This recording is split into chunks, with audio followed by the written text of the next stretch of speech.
او یارو ہم سے تو لوگوں نے ادب سیکھنا تھا، ہماری جماعت سے سیکھنا تھا، اور اگر ہمارے ہاں ماحول اس طرح کا بنے گا تو لوگ کہاں سے آداب سیکھیں گے؟ ہم ہی تو زمانے سے ادب سکھانے والے تھے، ہم ہی تو ادب سکھانے والے تھے۔ اور آخر میں ایک گزارش آپ حضرات کی خدمت میں، اور بالخصوص ملت کے جوان خوب توجہ کریں، دو چیزیں زندگی کا حسن ہے، وہ ہے صبر اور استقامت۔ ساری زندگی اگر انسان کو اس کی من پسند زندگی ملتی رہے، تکلیف کوئی نہ آئے، اس کی تعمیر نہیں ہوتی۔ میں نے تھوڑے دن پہلے بھی کہا تھا، میں ہر روز سفر کرتا ہوں، اور کبھی کبھی یہ میل سینکڑوں میں بھی چلے جاتے ہیں۔ سندھ میں گیا تھا 2 دن کے لیے، تو واپسی پہ سکھر سے موٹر وے پہ چڑھ گئے، تو میں نے نہ گاڑی چلانے والے سنگی سے کہا، میں کیا انتے سوکھا ہے نا، موٹر وے ہے لاہور تک۔ کہنے لگا حضرت جی یہ تے اوکھی جی، میں کیوں کس طرح؟ کہنے نیند آ جاتی، سپیڈ بریکر ہوگی نا کوئی، یہ چٹکو نو چنگچی والا اگے آئے بھی غلط، تے نال گڈی والے تو آ کے تیرے نظر نہیں آتا، تو پھر ذرا نا آئے بھی غلط، اور آ کے کرے بھی تنقید کہ اگر گاڑی ہے تو پھر ذرا طریقے سے چلا، ٹھیک ہے تو گاڑی والا تنقید بھی کر کے چلا جائے، تو پھر ذرا بندہ جاگتا رہتا ہے۔ زندگی میں اتار چڑھاؤ جو آتے ہیں یہ نکھارتے ہیں بندے کو، یہ تازگی پیدا کرتے ہیں، یہ دکھ سکھ یہ زندگی میں کمال لاتے ہیں۔ یہ کیا بات ہوئی کہ ساری زندگی ذرا کام آنا تو پریشان ہو جانا؟ نبی کریم علیہ السلام کے تمام اصحاب زندگی پھولوں کی سیج پر جناب صدیق اکبر نے بھی نہیں گزاری۔ بڑے بڑے فتنے تھے، کوئی زکوٰۃ کا انکار کر رہا ہے، کوئی ختم نبوت کے معاملے میں ڈاکہ زنی کر رہا ہے، کوئی کچھ کر رہا ہے۔ یہ بڑا سخت معاملہ تھا۔ پڑھو سیدنا فاروق اعظم کو، حالات کچھ اور تھے، پھولوں کی سیج نہیں تھی بھائی۔ حضرت معاویہ بن خدیج رضی اللہ تعالیٰ عنہ ایک دن شام کو دیر سے آئے، تو جنگ سے واپس آنا تھا، تو حضرت عمر سے کہنے لگے دوپہر کو آ گیا تھا پر آپ کو خبر دینی مناسب نہیں سمجھی، آرام کر رہے ہوں گے، تو آپ فرمانے لگے کرتا تھا آرام پر خلیفہ بننے سے پہلے، اب تو رات کو نیند پوری نہیں ہوتی تو دن کو کس نے آرام کرنا؟ کو پھولوں کی سیج ہے یہ شہادت گائے الفت میں قدم رکھنا۔ لوگ آسان سمجھتے ہیں مسلمان ہونا۔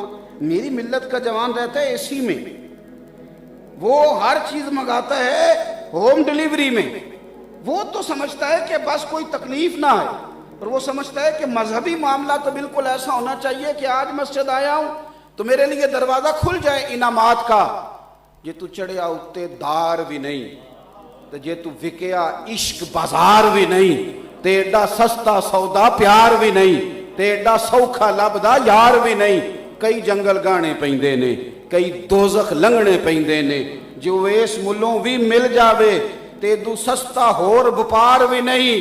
کچھ سمجھ نہ آوے لوکاں نوں او کادے نال شہید کرے، ڈٹھی یار دے ہاتھ تلوار بھی نہیں پر او دا خالی جاندہ وار بھی نہیں۔ یہ مشکل مرحلہ ہے۔ وَلَنَبْلُوَنَّكُمْ بِشَيْءٍ مِّنَ الْخَوْفِ وَالْجُوعِ وَنَقْصٍ مِّنَ الْأَمْوَالِ وَالْأَنفُسِ وَالثَّمَرَاتِ۔ پھر جا کے کہا وَبَشِّرِ الصَّابِرِينَ، پہلے ٹھہر تو صحیح نہ، کہیں کھڑا تو لیکن۔ اور پھر آپ حضرت عثمان غنی کو دیکھیں، اس طرح کے بھی خلیفہ دنیا میں ہوئے کہ جان دے دی پر حضور کے مدینے میں خون ریزی نہیں ہونے دی۔ پھر آپ امام حسن جیسے لوگوں کو بھی دیکھیں۔ میرے نانا نے مجھے بٹھا کے کہا تھا پتر تو سید ہے، تو مسلمانوں کی جماعتوں میں صلح کرائے گا، اور پھر کمال کر کے دکھایا کہ نہیں دکھایا؟ انہوں نے حضور کی وہ بشارت صادق کر دکھائی۔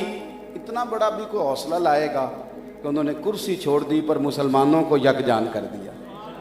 میرے بھائی امام حسین کو دیکھیں، میدان کربلا دیکھیں۔ ہم تو بچے کا میڈیکل کا داخلہ کوئی کرا دے تو بس اسی کے ہیں، بس اس نے داخلہ کرا دیا، بچے نے پتہ نہیں ڈاکٹر بننا ہے کہ نہیں بننا، اسی کے چھوٹی سی سفارش کو کرتا ہے تو اسی کے چھوٹا سا نفع ہے، بالکل ایک منٹ کے لیے کہیں کھڑے ہونے کو تیار نہیں۔ جتنی چیزیں بندے کو ذہنی طور پر دباؤ میں لا سکتی ہیں، جتنا ڈپریشن ہو سکتا ہے، وہ سارا موجود تھا، سارا۔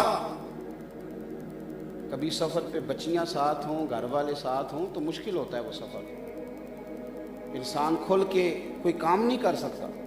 آپ یقین کریں کہ نماز پڑھنے کے لیے کئی دفعہ اتریں تو کوشش کرتے ہیں کہ نوافل بعد میں پڑھ لیں گے، گھر والوں کا ساتھ ہے، اکیلے گاڑی میں بیٹھے ہوئے، او سنگیو ساری شہزادیاں امام حسین کے ساتھ ہیں۔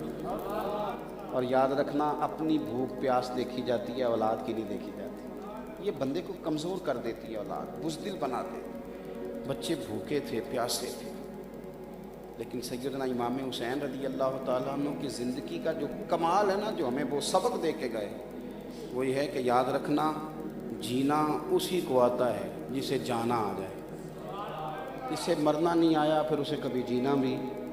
تھوڑا سا نا یہ جوان ملت کے یعنی عجیب ذوق ہے نا کہ میری مرضی کا کھانا نہیں پکا تو میں نے موبائل توڑ دیا، میری طبیعت کے مطابق فلانا کام نہیں ہوا تو میں نے گھر میں فلاں چیز توڑ دی۔ آپ یہ قوم انقلاب برپا کرے گی جو 2-4 منٹ کے لیے اپنی مخالف چیز کو برداشت نہیں کرتی؟ استقامت دیکھو، صوفیاء کہتے ہیں کہ جس طرح دریا کے 2 کنارے ہوتے ہیں نا، اگر وہ کنارے توڑ دیے جائیں تو سیلاب آتا ہے، تباہی ہوتی ہے، لیکن اگر کنارے سلامت رہیں تو پانی احتیاط کے ساتھ اس جگہ پہنچ جاتا ہے جہاں کھیت کو ضرورت ہوتی ہے، پھر پھل اگتا ہے، پھول اگتے ہیں۔ صبر اور استقامت یہ زندگی میں 2 کنارے ہیں، اگر قائم رہیں گے یہ دونوں تو خواہشات کنٹرول میں رہیں گے، پھر آپ دنیا میں کچھ کر سکیں گے۔ اور اگر یہ دونوں چیزیں آؤٹ آف کنٹرول ہوگی، صبر اور استقامت چھوڑ دیا آپ نے، تو پھر آپ کوئی زندگی میں کام نہیں کر سکتے۔ اپنے آپ کو کھڑا کرنا سیکھیں۔ 9-10 محرم کی درمیانی رات تھی